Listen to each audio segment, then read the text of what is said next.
ওকে, এখন আমরা ডাবলি রিইনফোর্সমেন্ট নিয়ে কথা বলবো। তো ডাবলি রিইনফোর্সমেন্ট হচ্ছে যেখানে বিমের টেনশন এবং কম্প্রেশন উভয় জনেই রিইনফোর্সমেন্ট ব্যবহার করা হয়, সেটা হচ্ছে ডাবলি রিইনফোর্সমেন্ট বিম। অ্যাকচুয়ালি যে কোনো বিমই ডাবলি রিইনফোর্সমেন্ট বিম বলা যায়, কারণ আমরা হচ্ছে কম্প্রেশন জোনে এমনিতেই রিইনফোর্সমেন্ট ইউজ করি। কিন্তু আমাদের এখানে দেখব যে ডাবলি রিইনফোর্সমেন্ট বিমে আসলে ইউজ করতে হয় কিনা, বা এটার ক্যালকুলেশনটা কিভাবে করে, এই জিনিসটা আজকে দেখব। তো সিঙ্গেলের সিঙ্গেলি সিঙ্গেলি রেইনফোর্সড বিমের সাথে ডাবলি রেইনফোর্সমেন্ট বিমের পার্থক্যটা হচ্ছে এখানে সেকশনটা গিভেন থাকবে সব সময়, যেটাই হোক না কেন সেকশনটা গিভেন থাকবে এবং রেইনফোর্সমেন্ট দেওয়া থাকতে পারে। সেকশন অবশ্যই গিভেন থাকবে, এর সাথে রেইনফোর্সমেন্ট থাকতে পারে এবং মোমেন্ট থাকতে পারে, মানে বিমের উপর আগত মোমেন্ট, রেজিস্টিং মোমেন্ট না বা মোমেন্ট ক্যাপাসিটিও না, আগত মোমেন্ট। তাহলে সেকশনটা মাস্ট থাকতেই হবে। আর আমি দুইটা পার্টে বিভক্ত করে নিছি, যে সেকশন থাকবে এবং রেইনফোর্সমেন্ট থাকবে, আর একটা হচ্ছে সেকশন থাকবে সাথে এর উপর যে মোমেন্ট আসতেছে সেই মোমেন্টটা থাকবে। তো প্রথম পার্টটা দেখি, যদি গিভেন থাকে সেকশন এবং রেইনফোর্সমেন্ট। আচ্ছা, এখানে ক্রস সেকশনটা একটু বোঝার চেষ্টা করি যে এখানে আসলে কোনটা কি জিনিস। তো নিচের লেয়ারের টেনশন জোনের যে রেইনফোর্সমেন্ট আছে, সেখান থেকে হচ্ছে একবারে টপ পর্যন্ত এই ডিস্টেন্সটা হচ্ছে ডি, ইফেক্টিভ ডেপথ। আর টপ থেকে উপরে কম্প্রেশন জোনে যে আমরা রেইনফোর্সমেন্ট ব্যবহার করব তার সেন্টার পর্যন্ত হচ্ছে ডি প্রাইম। নিচে আমরা যে আমাদের যে রডগুলো দেয়া থাকবে, এই রডগুলোর এরিয়া হলো এএস, আর উপরে যেগুলো থাকবে মানে কম্প্রেশন জোনে সেটা হলো এএস প্রাইম। তাহলে যেহেতু আমাদের সেকশন এবং রেইনফোর্সমেন্ট গিভেন থাকবে, আমরা প্রথমেই কি করব, এএস বের করে নিব, এএস প্রাইম বের করে নিব। এরপর মডুলার রেশিও এন বের করে নিব, ইএস ভাগ EC, as usual single reinforcement বিমে যেভাবে আমরা বের করতাম সেভাবেই বের করব। এরপর কে বের করব এবং জে বের করব। এরপর আমরা প্রথমেই এম ওয়ান নির্ণয় করব, যে আমার এখানে যে কম্প্রেশন জন্য যে কংক্রিট আছে সেই কংক্রিট কতটুকু মোমেন্ট নিতে পারে। তাহলে M one equal half F C J K B D square. এই সূত্রের সাহায্যে আমরা কংক্রিটের যে মানে কম্প্রেশন জন্য যে কংক্রিটের তার যে মোমেন্ট ক্যাপাসিটি, সেই মোমেন্ট ক্যাপাসিটিটা বের করব। এরপর এই মোমেন্টের করেসপন্ডিং যে টেনসাইল স্টিল এরিয়া, মানে এইখানে যে আমি স্টিলটা ব্যবহার করব, এইখানে কিন্তু এই যে এএস হচ্ছে এএস ওয়ান প্লাস হলো এ এস টু, এটা হবে। তাহলে এএসটা কি, এসটা হচ্ছে যে এই যে আমার কম্প্রেশন জোনের যে কংক্রিট যে মুভমেন্ট নিতে পারে তার কোরেসপন্ডিং যে স্টিল এরিয়া, টেনশাল স্টিল এরিয়া, সেটা হলো এএস ওয়ান। তো এইখান থেকে আমরা এম ওয়ান দিয়ে, মানে ওই যে আগের সূত্র, এগুলো নতুন সূত্র না, M equal AS F S JD, সেই সূত্র দিয়ে আমরা এএস ওয়ানটা বের করব। এখন যদি আমাদের এএস ওয়ানটা এএস থেকে ছোট হয়, মানে এইখানে যে রেইনফোর্সমেন্ট দেয়া ছিল তার এরিয়া থেকে যদি আমাদের এএসটা ছোট হয়, তাহলে বুঝে নিতে হবে যে হ্যাঁ এটা ডাবলি বিম। আর যদি এএসটা বড় হয় তাহলে এটা ডাবলি রেইনফোর্সমেন্ট বিম না, এটা সিঙ্গলি রেইনফোর্সমেন্ট বিম। তো তাহলে সিঙ্গলি হিসেবে আমাদের বাকি কাজগুলো করতে হবে। আচ্ছা, তো যদি এটা ডাবলি হয় তাহলে এখানে যে অতিরিক্ত যে কি বলে অতিরিক্ত যে রেইনফোর্সমেন্ট আছে সেটা কিভাবে বের করব, AS two equal AS minus AS one. এটা বের করার পরে এম টু বের করতে হবে। আমাদের এখানে যে মোমেন্ট ক্যাপাসিটি, ডাবলি রেইনফোর্সমেন্ট বিমের যে মোমেন্ট ক্যাপাসিটি সেটা হলো M equal M one plus M two. তো এম ওয়ান তো আমরা আগেই বের করে ফেললাম, এখন আমাদের এম টু বের করতে হবে। তো এই এম টু বের করার জন্য আমাদের দুইটা সূত্র আছে, একটা হচ্ছে AS two F S D minus D prime, আর M two equal AS prime into F S prime into D minus D prime. তো এখান থেকে আমি এম টু বের করব, এটা এম টু বের করব। বের করার পর এখানে যে এফ এস প্রাইম লাগবে, এই এফ এস প্রাইম বের করার জন্য এই সূত্রটা আমরা অ্যাপ্লাই করব। এখানে কোডটা কি জিনিস আমরা জানি। তো যদি আমাদের এই মানটা এফএস থেকে ছোট বা এফএস এর সমান হয়, তাহলে আমরা কি করব, এফএস প্রাই এইখানে যে মানটা আসবে সেটা ব্যবহার করব। যদি এর উল্টাটা ঘটে, মানে এই মানটা এফএস প্রাই থেকে বড় হয়ে যায়, দুঃখিত, এফএস থেকে বড় হয়ে যায়, তাহলে আমরা এই এফএস প্রাইম সমান সমান এফএস ব্যবহার করব। আমি আবার বলতেছি, যদি আমাদের এই ভ্যালুটা এইখানে, এই যে এই ভ্যালু এইখানে এইটা ক্যালকুলেশন করার পরে যে ভ্যালুটা আসবে, সেই ভ্যালুটা যদি এফএস থেকে বড় হয়, তাহলে আমরা এফএস প্রাইম সমান সমান এফএস ধরে নিব। ওকে, এরপর এখানে এই যে এম টু নির্ণয় করলাম, এই এম টু নির্ণয় করার পর, দুইটা এম টু নির্ণয় করার পরে যেটার মান কম হবে সেইটা আমাদের অ্যাকসেপ্টেবল। দেন আমাদের মোমেন্ট ক্যাপাসিটি কি হবে, M equal M one plus M two, এটা করলে আমাদের মোমেন্ট ক্যাপাসিটি বের হয়ে যাবে। তাহলে ডাব্লিউ রেইনফোর্সমেন্ট বিমের এই টাইপের, যেখানে হচ্ছে আমাদের সেকশন এবং রেইনফোর্সমেন্ট দেওয়া থাকবে, তাহলে ওই অঙ্ক আমাদের কমপ্লিট হয়ে গেল। ওকে, এবার আমরা একটা উদাহরণ দেখব, তাহলে বিষয়টা ক্লিয়ার হয়ে যাবে। ওকে, এখানে যে উদাহরণটা দেখা যাচ্ছে, এখানে সেকশনটা গিভেন আছে। এই সেকশনে নিচে 4টা রড ব্যবহার, এটা সিম্পলি সাপোর্টেড বিম, যদি এখানে কোশ্চেনটা উঠানো নাই, জাস্ট ডাটাগুলো উঠানো আছে, আমি মুখে বলে দিচ্ছি। এটা সিম্পলি সাপোর্টেড বিম। তো এখানে নিচে টেনশন জোনে 4টা 10 নম্বর বার ব্যবহার করা হয়েছে, এবং উপরে 3টা 8 নম্বর বার ব্যবহার করা হয়েছে, এবং বিমের সেকশনও দেয়া আছে। তো এইরকম বিমের ক্ষেত্রে আমার প্রথমে চেক দিতে হবে যে আমার বিমের ক্রস সেকশনও দেওয়া আছে, স্টিলের পরিমাণও দেওয়া আছে। তো প্রথমে আমার চেক দিতে হবে এটা ডাবলি রেইনফোর্সমেন্ট বিম কি না। যদি ডাবলি রেইনফোর্সমেন্ট বিম না হয়ে থাকে, তাহলে সিঙ্গেলি হিসেবে আমাদের ডিজাইন করতে হবে। তো যদি ডাবলি হয়, তাহলে আমরা ডাবলি হিসেবে মোমেন্ট ক্যাপাসিটি বের করব এখানে। তো এখানে আর কি কি দেওয়া আছে, এফ ওয়াই দেওয়া আছে, এফএস দেওয়া আছে, এফসি এবং এফ প্রাই সি দেওয়া আছে। আমাদের বের করতে বলছে মোমেন্ট ক্যাপাসিটি কত। তো প্রথমে আমরা কি করলাম, এখানে একটু বড় করি। ওকে, প্রথমে আমরা কি করলাম, এএসটি, এএসটি মানে বা এএস, এই যে নিচের টেনসাইল জোনের যে স্টিলের এরিয়া, সেটা বের করে ফেললাম। 4টা 4 ইন্টু পাই বাই 4 ইন্টু 10/8, মানে 10 নাম্বার বারকে আমরা ইঞ্চিতে নিয়ে গেলাম। তাহলে এখানে আমরা এএসটি বা এস যেটাই হোক আমরা পেলাম হলো 4.91 ইঞ্চি স্কোয়ার।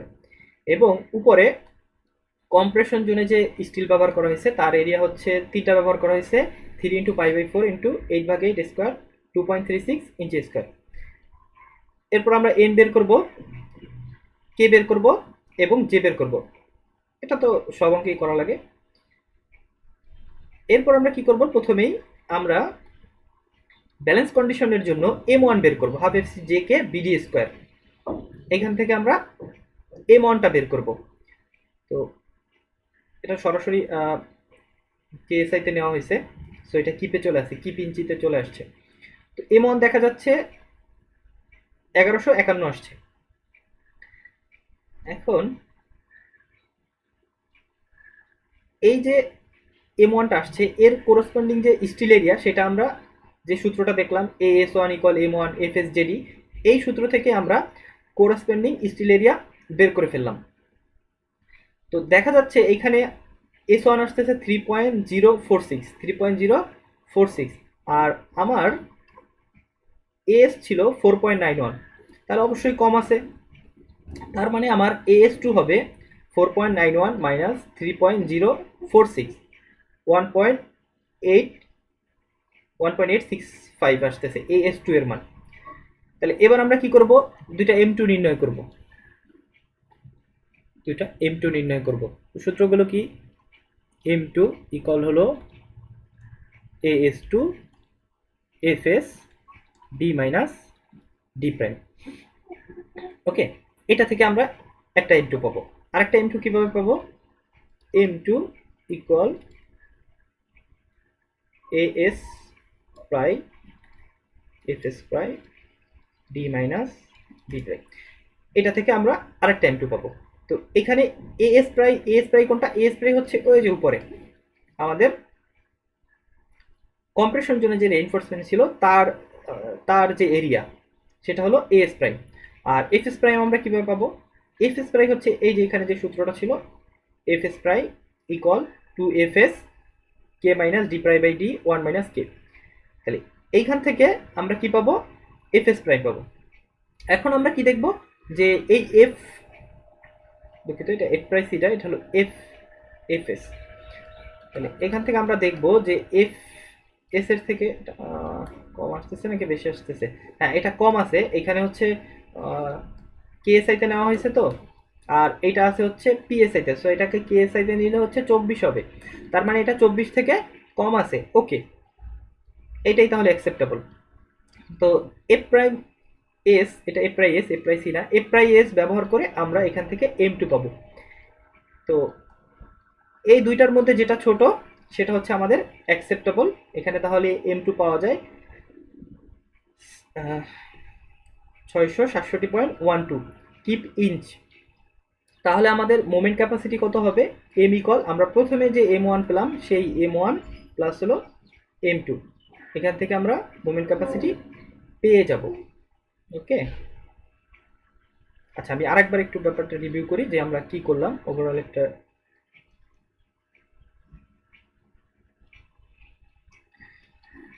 তো আমাদের উপরে এবং নিচে দুই জায়গাতেই হচ্ছে রেইনফোর্সমেন্ট দেওয়া ছিল এবং সেকশনটা গিভেন ছিল। তো আমাদের প্রথমে চেক দিতে হবে এটা ডাব্লিউ রেইনফোর্সমেন্ট বিম কিনা, এটা সিম্পলি সাপোর্টেড বিম ছিল।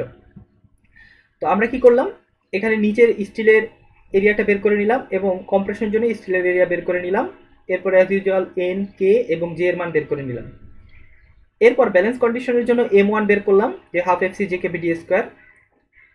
এই এম ওয়ানের কোরেসপন্ডিং যে steel area, tension steel area, সেটা বের করে নিলাম। দেখা গেল যে আমার এএসটি থেকে এটা ছোট, তার মানে এএস টু আছে, তার মানে এটা ডাব্লিউ রেইনফোর্সমেন্ট বিম, এখানে আমি লিখতে পারি যে হ্যাঁ এটা ডাব্লিউ রেইনফোর্সমেন্ট বিম। তাহলে এএস টু আমি বের করলাম। এএস টু বের করার পরে আমি কি করব, দুইটা মোমেন্ট ক্যালকুলেশন করব, M two equal AS two F S D minus D prime. তো এটা দিয়ে একটা মোমেন্ট আসবে। আর M two equal AS prime, AS prime কোনটা, ওই যে কম্প্রেশন জন্য স্ট্রি ছিল সেটা এস প্রাই, ইন্টু হলো F S prime. F S prime নির্ণয়ের জন্য এখানে আরেকটা সূত্র আছে, F S prime equal to F S K minus D prime by D one minus কে। তো এখান থেকে আমি এফ এস প্রাই বের করলাম, দেখা গেল 18.24 কেএসআই আসছে, আর আমার এফ এস ছিল হচ্ছে 24 কেএসআই, তার মানে এফ এস প্রাইটা ছোট আছে, তার মানে এটাই অ্যাকসেপ্টেবল। দেন এই দুইটা মুভমেন্টের মধ্যে যেটা ছোট হবে সেটা হবে আমাদের অ্যাকসেপ্টেবল। এরপর আমাদের ফাইনালি মোমেন্ট ক্যাপাসিটি কি হবে, M equal M one plus M two.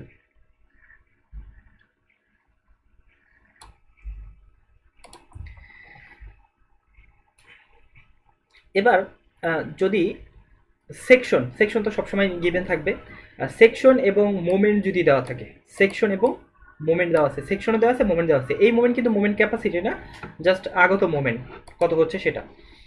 তাহলে এখানে আমার চেক দিতে হবে যে এটা ডাব্লিউ রেইনফোর্সমেন্ট বিম কিনা। তাহলে অ্যাজ ইউজুয়াল আমরা ওই আগে যেই স্টেপগুলো পার করে আসছি, যেমন এন কে জে, এটা বের করব। এখানে এ এস এবং এ এস প্রায় কিন্তু বের করা যাচ্ছে না, যেহেতু আমার রেইনফোর্সমেন্ট নেই, সেহেতু আমি কিন্তু এ এস আর হচ্ছে এস প্রায় এটা বের করতে পারবো না। তার এইটা তো আমার বের করতেই হবে, মানে এখানে সরাসরি প্রথমে আমি বের করতে পারবো না, এটাই আমি ক্যালকুলেশন করার বিষয়, যেহেতু সেকশন দেওয়া আছে এবং মোমেন্ট দেওয়া আছে। যদি ডাব্লিউ রেইনফোর্সমেন্ট বিম হয় তাহলে আমরা এ এস এবং এস প্রাইম ক্যালকুলেশন করব। ওকে ওকে,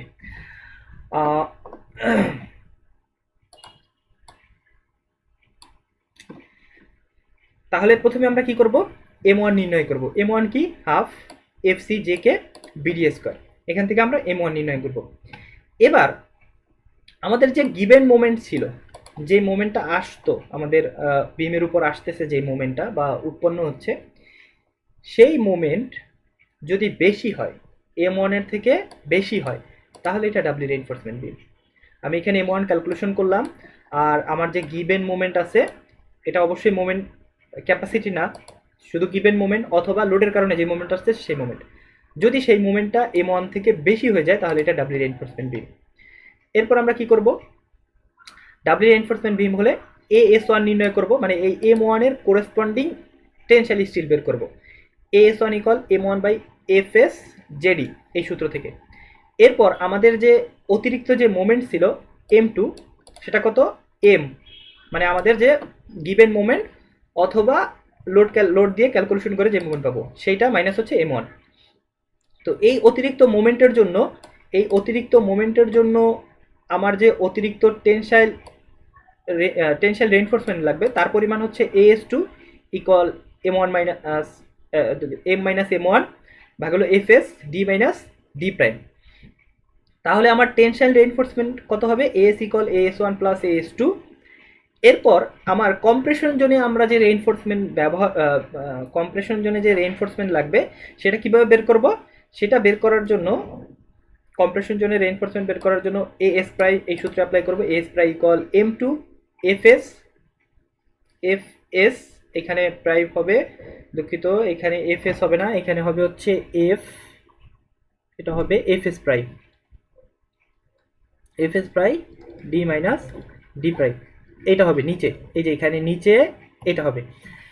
তো fs প্রাই আমি নির্ণয় করে নিব, fs prime equal to fs minus k minus d prime by d 1 minus k। তো আগের মতোই এই মানটা যদি আমার fs থেকে ছোট হয় তাহলে এখানে যে ক্যালকুলেশন করে যে মানটা আসবে সেটা ব্যবহার করব। আর যদি এখানে ক্যালকুলেশন করে দেখি যে এটা fs থেকে বেশি আসতেছে তাহলে আমরা fsটাকেই fs প্রাই হিসেবে ইউজ করব। যদি আমাদের ওই মানটা কি হয়, এইখানে এই যে fs প্রাইমের মানটা যদি আমার fs থেকে বড় হয় তখন আমি fs প্রাইম সমান সমান কি ইউজ করব, fs ইউজ করব। ওকে, এভাবে ইউজ করে হচ্ছে আমি কম্প্রেশন জোনে স্টিলের এরিয়া পেয়ে যাব।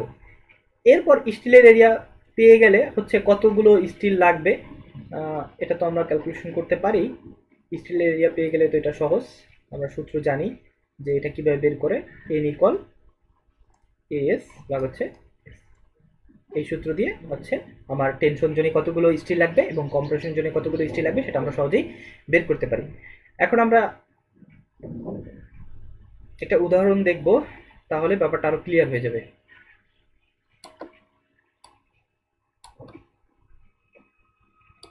ওকে,